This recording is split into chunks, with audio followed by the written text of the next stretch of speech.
Eh bien salut tout le monde, c'est Mercenaire et aujourd'hui on se retrouve sur C4D, Cinema 4D pour un petit tuto pour faire son propre background avec des écritures soit en couleur, tout en couleur, soit des couleurs séparées sur chaque lettre et des lettres dérangées. Toutes les lettres sont pas dans le même ordre, enfin vous verrez de toute façon. Je vous préviens tout de suite, mes parents sont en train d'écouter de la musique, alors si vous entendez une musique toute pourrie, vous étonnez pas, c'est pas grave. Donc on commence, on va dans mot graphe, mot texte. Vous écrivez ce que vous voulez. Moi, je vais écrire tutoriel. Dans la profondeur, moi en général je mets 60, donc je vais mettre 60. Dans la police, mon texte est à l'envers. Dans la police, Nazali, voilà. Là je vais le remettre à l'endroit.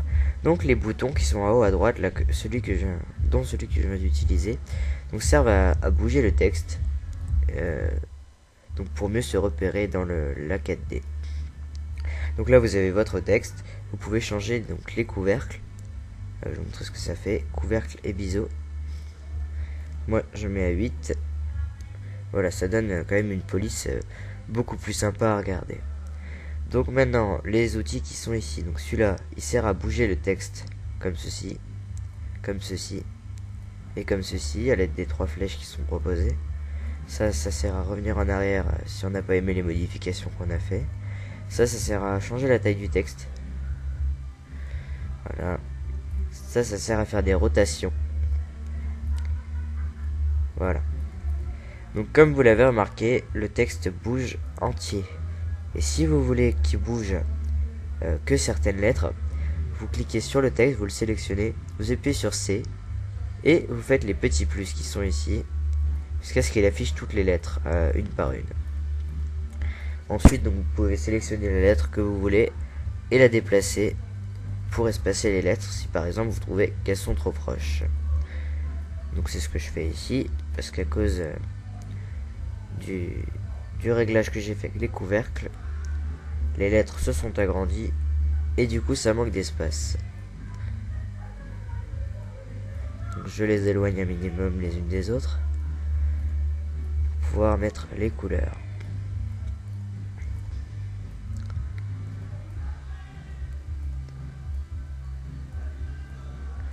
Voilà, j'ai bientôt fini. Voilà, donc si vous voulez ajouter une couleur, vous allez dans l'onglet matériaux, vous faites un double clic et un double clic sur le nouveau matériau. Donc vous avez couleur, diffusion, luminescence, transparente, réflexion, environnement, brouillard, relief, normal, alpha, spécularité, couleur spéculaire, lueur, déplacement, éditeur, illumination, affectation. Donc pour l'instant on va se contenter d'aller dans les couleurs. Donc les autres outils je vous les expliquerai donc dans les prochaines parties du tuto. Là franchement c'est le plus facile. Donc si vous voulez une couleur, donc vous la sélectionnez, vous choisissez l'intensité, moi je vais laisser 100%. Après vous avez des outils, donc par exemple Fresnel, c'est des trucs vraiment bizarres, donc c'est pour faire des dégradés, etc. Moi je vais le mettre en couleur bleue, ça me suffira pour ce tutoriel. Donc là ça vous mettra qu'une seule lettre. Et si vous voulez que ça sélectionne toutes les lettres, vous cliquez ici sur tutoriel, donc le parent de toutes les lettres, et vous lui glissez la couleur. Vous pouvez soit glisser sur les lettres une à une, soit glisser sur tutoriel, ou alors si les petits plus et les petits moins ne sont pas activés, vous pouvez directement les mettre sur le mot texte, et du coup ça affectera toutes les lettres. Maintenant si je veux faire une rotation de chaque lettre séparément, je vais pas faire comme ça, on clique sur chaque lettre, et on leur fait faire des rotations, donc comme on veut, un peu, ouais. Oh non, je peux dire au hasard, mais selon vos goûts. Moi je vais faire ça vite fait. Ce sera pas beau du tout, mais c'est pas grave, le but du tutoriel c'est pas que ce soit beau, vous appreniez les bases de C4D.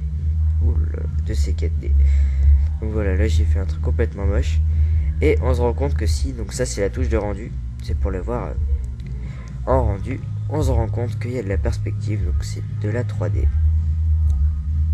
Voilà, donc voici nos lettres. Si on veut enregistrer ce qu'on vient de faire, on va ici, on modifie, donc dans généralité on met rendu complet, dans sortie on met les pré-réglages, Donc ça dépend de la qualité que vous voulez. Moi en général je mets HDTV 1080 2997.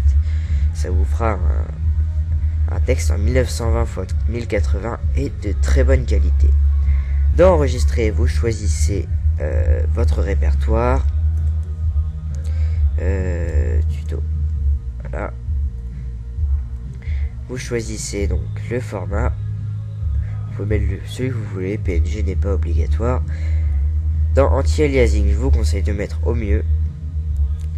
Et dans options, on n'y touche pas pour l'instant. Donc on peut quitter, ajuster, en remarquant que là il y a des petites bandes noires, donc c'est les limites de votre enregistrement, de votre rendu. Donc ce qui, par exemple, si là mon L est dans la ligne noire, il ne sera pas enregistré dans le rendu. Ça dépend du format que vous avez utilisé. Voilà, donc là je peux cliquer ici, donc sur le rendu. Et ça va me le mettre sur le bureau. Donc ça, pour les boules et tout ça, je vous l'expliquerai dans le prochain tuto. Donc voilà, vous avez votre image en 3D que vous pouvez éditer avec Photoshop à votre guise. Mais moi je vais pas faire des tutos là-dessus parce que je suis pas un expert en Photoshop. Voilà. Allez, salut tout le monde et à la prochaine pour la partie numéro 2 pour les lumières et les boules lumineuses. Allez, salut tout le monde.